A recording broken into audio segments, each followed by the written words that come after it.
Anna, a city girl from New York, was in the middle of a European tour when she met Jake, a charming Aussie, on the sun-kissed beaches of Santorini. A shared love for travel and an inexplicable connection drew them together, turning a chance encounter into a beautiful story of a whirlwind romance.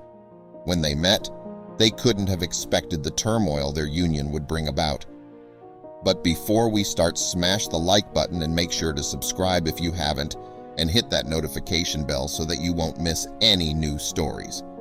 In the span of 2 months, they uncovered the mysteries of Greece, roamed the romantic streets of Paris, and braved the harsh yet breathtaking landscapes of Iceland. Through these adventures, their bond only deepened, each city becoming a symbolic milestone in their rapidly blooming relationship. As the sun set over the Icelandic fjords, Jake, with a trembling hand, presented Anna with a delicate ring. Back home, they planned a small wedding with only their parents in attendance. Their families, initially wary of the hurried decision, were soon won over by the palpable love between the two. On a crisp autumn day, Jake and Anna finally got married. Anna's parents, George and Martha, were traditional in their ways. When their daughter announced her plans for an intimate wedding with no official photographer, they felt a pang of worry. How would they capture the precious moments of their only child's wedding? But George, with his old Nikon camera, had a light bulb moment. "Martha," he said, his eyes twinkling with excitement, "why don't we make the photos ourselves?" Martha, a retired art teacher with a keen eye for detail, was thrilled by the idea. On the wedding day, they positioned themselves strategically. Martha focused on close-ups, capturing tender moments and expressions, while George took care of wide shots, immortalizing the ambience of the wedding.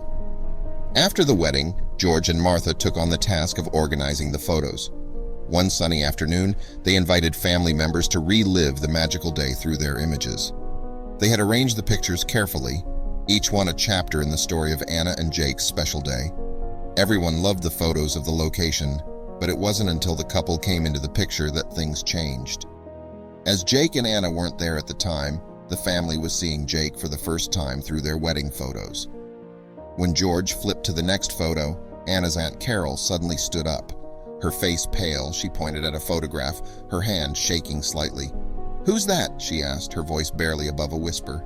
She was clearly pointing at Jake. "That's Jake, Anna's new husband," answered George, looking amazed by the shocked expression on Aunt Carol's face. She looked at him like there were 1,000 thoughts running through her mind. After the mysterious incident at the photo viewing, Carol went quiet. George, her brother, was at his wit's end. He had tried to contact her numerous times, leaving messages, sending texts, and even showing up at her doorstep, but Carol remained elusive. Now, in her silence, that puzzle seemed to grow more complex. George and the rest of the family were left wondering, what was Carol hiding? This mystery was one that George knew he had to unravel for the sake of his sister and their family. George stood before Carol's home, once again knocking on her door. This time, however, he was determined not to leave until he got some answers. After several minutes of persistent knocking, the door finally swung open. Carol stood there, her expression stern, her eyes fiery. "Why can't you just leave me alone, George?" she snapped. "We need to talk, Carol," he said, his voice steady. "You can't keep ignoring me." After a moment of silence, Carol reluctantly stepped aside, allowing George to enter. They sat down in her living room, tension filling the air. "Why are you angry, Carol?" George finally asked, breaking the silence. "It's none of your business," Carol retorted, her tone icy, but George wouldn't be dissuaded. "Carol, you're my sister. Of course it's my business," he responded gently. Carol's face softened and her eyes welled up with tears. Finally, Carol managed to get the words out. "Adam," Carol replied, her voice shaking with emotion. The name didn't ring a bell with George. "I don't understand, Carol. Who's Adam?" "Adam was an Australian worker who came to our town about 36 years ago," she began, her voice barely audible. "We fell in love, George. He was my first and only love." George listened in silent shock. His sister had kept a secret love hidden all these years. "He was here for a construction project," Carol continued, "and we spent every moment we could together. But after 4 months, he suddenly returned to Australia. He never explained why." "George, I think Jake might be Adam's son." George was stunned.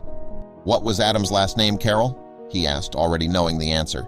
"Bennett," Carol replied, confirming their shared suspicion.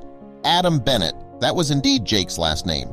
The next day, George found himself at Jake and Anna's home. The young couple was surprised by his sudden visit, but warmly welcomed him in. Once they were seated, George wasted no time in getting to the point. "Jake," he started, trying to sound as casual as possible, "can you tell me about your parents?" Jake shifted uncomfortably, seemingly taken aback by George's question. "Well, my father, Adam, was a construction worker from Melbourne," he began. George's heart pounded in his chest. It was the same name and the same occupation as Carol's long-lost love. Jake continued, "He was in America for a short while for work, and during his stay he fell very ill. He almost lost his life and had to return home for treatment. My mother, a nurse, helped him through his recovery."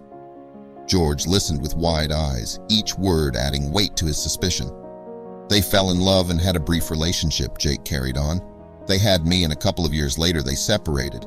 She wasn't at the wedding because she still held a grudge against my father. Yes, she is a complicated woman," Jake said laughingly. George was shocked. He didn't know what to say.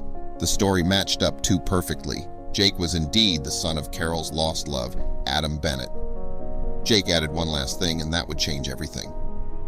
After the wedding, his father did not head home straight away. He said that he had some unfinished business in town. Adam was staying in a local motel about 5 miles down the road. Was this unfinished business a reconnection with his long-lost love, Carol? George wondered. He decided to talk to Carol first. "Yes, Carol, it's me," Adam confirmed, his voice filled with a mix of relief and anticipation.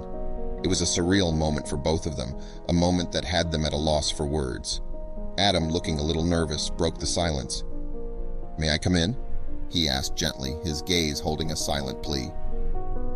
Carol, still in shock, nodded, stepping aside to let him in. They spent hours talking, unraveling the intricate web that was their shared past and its impact on the present. Adam spoke of his sudden illness all those years ago, how it had taken him back to Australia, where he had fallen for a compassionate nurse during his recovery period. He spoke about his son, Jake, about the strange coincidence that Jake had ended up marrying Carol's niece. "I saw the invitation," Adam confessed. "It was an invitation to my past as much as my son's future. I never stopped loving you, Carol. I tried to start a family back home, but it just never felt right." They spent the next couple of days together, reliving their past and thinking about the future. They dated long distance, and one spring day, Adam returned to stay for good. 2 years after Anna and Jake's wedding, the family gathered once again for a new wedding. This time, the bride was Carol, and the groom was Adam. It was strange for the young couple, Jake and Anna, to see their families intertwined in such an unexpected way. Carol and Adam's love story, despite being full of trials and separations, had found its way back home. The atmosphere was filled with love and happiness as the family celebrated the union of these two long-lost lovers. George, once again behind his old Nikon camera, and Martha with her artist's eye were back in action. This time they were capturing a different kind of love story, one that spanned decades, braved separations, and endured the test of time. The guests were teary-eyed as they watched Carol and Adam finally exchange their vows, their voices filled with love and devotion. The newlyweds danced their first dance to a soft melody that seemed to encapsulate their journey.